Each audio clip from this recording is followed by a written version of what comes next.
ప్రభువును ప్రియరక్షకుడైన యేసయ్య అతి శ్రేష్టమైనటువంటి నామంలో ఎండగంటి గ్రామస్తులైనటువంటి మీ అందరికీ కూడా శుభాలు. దేవుని యొక్క నామంలో సమాధానం తెలియజేస్తూ ఉన్నాం. దేవుని యొక్క లక్షణాలు ఎంతో గొప్పవండి.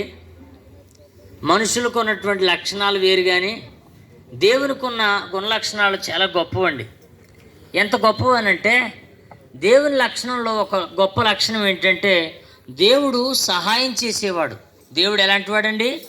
సహాయం చేసేవాడు. ఎలా సహాయం చేస్తాడనంటే ఒక వృత్తాంతాన్ని నేను మీకు పరిచయం చేస్తాను. బైబిల్ గ్రంథంలో యెరికో అనేటువంటి ప్రాంతం ఉందండి. యెరికో అనేటువంటి ప్రాంతంలో అనేక మంది నివాసం చేస్తున్నారు, కానీ చిన్న యెరికో పెద్ద యెరికో అంటారు. అంటే పాతది కొత్త ఊరు అంటారు కదా, అలాగా పాత ఊరు కొత్త ఊరు. ఆ ఊరి మధ్యలో ఒక చెట్టో లేకపోతే ఏదో ఒక గుట్టో ఏదో ఉంటే అక్కడ కూర్చుని ఒక గుడ్డి భిక్షకుడు అనమాట. అంటే పుట్టుకతోనే వాడికి కళ్ళు లేవు, చిన్నప్పటి నుంచి అడుక్కుంటూ ఉన్నాడు. అందుకనే ఆ గుడ్డి భిక్షకుడు అక్కడే కూర్చొని భిక్షాటం చేస్తున్నాడు. ఎవరైనా పెడితే తింటాం, లేకపోతే పోస్తుంటాం. ఇదే పరిస్థితి.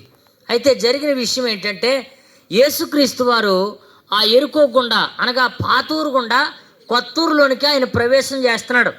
ఎప్పుడైతే ఆయన వెళ్తున్నాడో, ఆయన వెళ్తున్నటువంటి ఆ సందర్భంలో ఆయనను వెంబడించేవారు అనేక మంది ఉన్నారండి.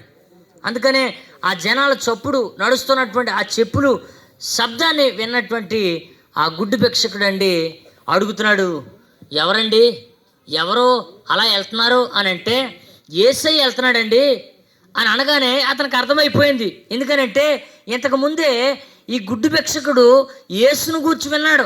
ఏమని విన్నాడు అని అంటే, ఆయన స్వస్థపరిచేవాడని, ఆయన సహాయం చేసేవాడని, రోగుల్ని ఆయన బాగు చేసేవాడని, కుంటివారికి కాళ్ళు ఇచ్చిన వాడని, గుడ్డివారికి కళ్ళు ఇచ్చిన వాడని విని అతనిలో ఒకలాంటి విశ్వాసం ఉంది అప్పటికే. అందుకనే చూడండి, యేసు అనేటువంటి మాట వినగానే అతనిలో కూడా ఒకలాంటి ఒక ఆశ పుట్టింది. నేను కూడా గుడ్డోని కదా, నేను కూడా చూడలేని వాడిని కదా, ఏదోలాగా యేసు ప్రభు వారిని బతిమలాడితే నాకు కళ్ళు వస్తాయి కదా అనే ఆశతో ప్రభువును అడగటం ప్రారంభించాడండి. ఎలా అడుగుతున్నాడనంటే, దావీదు కుమారుడా నన్ను రక్షించుము, నన్ను కరుణించుము అన్నట్టుగా కేకలు పెడతా ఉన్నాడు. అయితే అక్కడున్న చాలా జనం ఏమంటున్నారంటే, ఒరే గుడ్డోడా ఎందుకు అలా కేకలేస్తావు, ఊరకుండు, అలాగే ఉండు, మాట్లాడద్దు అని ఎంతోమంది అతన్ని వారించడానికి చూసినా కానీ అతనంట వాళ్ళు అనే కొద్దీ ఇంకా బిగ్గరగా కేకలు పెట్టండి దేవుణ్ణి పిలుస్తూ ఉన్నాడండి. ఎప్పుడైతే యేసుక్రీస్తు వారు ఆయన వెళ్తా ఉన్నాడో చూడండి, ఈ మాటలు ఆయన చెవిని పడి అతన్ని నా దగ్గరికి తీసుకురండి అన్నాడు. తీసుకురమ్మనగానే అప్పుడు యేసు ప్రభువారు అతన్ని అడుగుతూ ఉన్నాడు, అయ్యా నీకేం కావాలని నన్ను పిలుస్తున్నావు అని అనగానే అప్పుడు అంటున్నాడు, అయ్యా నేను పుట్టుక నుంచి కూడా నాకు కళ్ళు లేవయ్యా, నేను కళ్ళు కావాలని కోరుకుంటున్నాను, నాకు కళ్ళు దయచేయ్యా అని అనగానే దేవుడు సహాయం చేసేవాడు కదా, దేవుడు కరుణ చూపేవాడు కదా, ఆయన అందరి పట్ల కూడా సహాయ బుద్ధిని కలిగి ఉన్నటువంటి వాడు కదా. వెంటనే అతన్ని కనికరించండి, అతని కళ్ళు తెరవమని అనగానే ఆయన యొక్క మాట అతనిలోనికి వెళ్ళండి, అద్భుతమైన రీతిలో అతడు బాగుపడ్డాడండి. మరలా ఆడ చూడటం ప్రారంభించాడు, అద్భుతమైన రీతిలో అతని కళ్ళు తెరవబడ్డాయండి.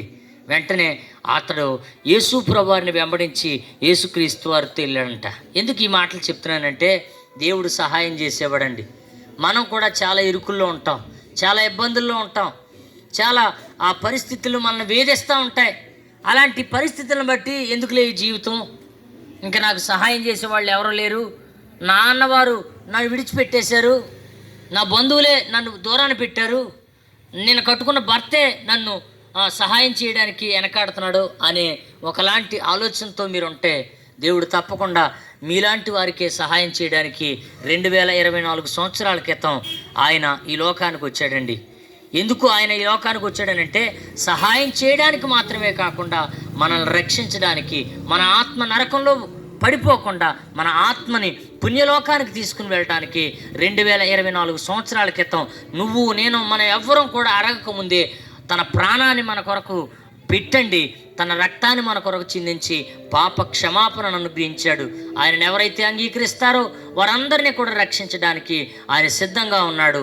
సహాయం చేయడానికి ఆయన సిద్ధంగా ఉన్నాడు. దేవుడి మాటలు దీవించునుగాక. ప్రార్థన చేద్దాం.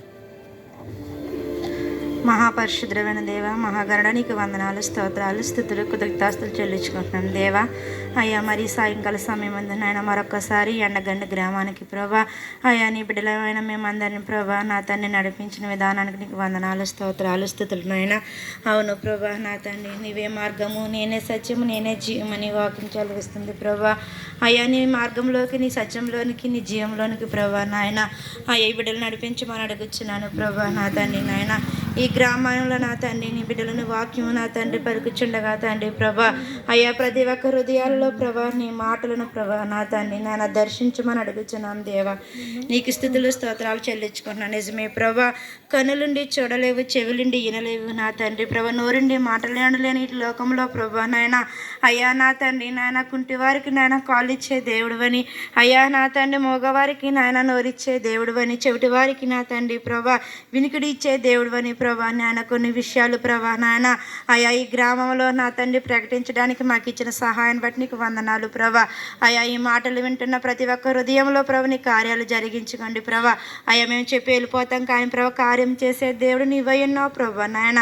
అయ్యా వింటున్న ఈ మాటలను ప్రతి ఒక్క హృదయంలో ప్రభా 100 30 60 ప్రభా ఆశీర్వదించి గొప్ప కార్యాలు వారి కుటుంబాల్లో నన్ను జరిగించుకోమని ప్రభా.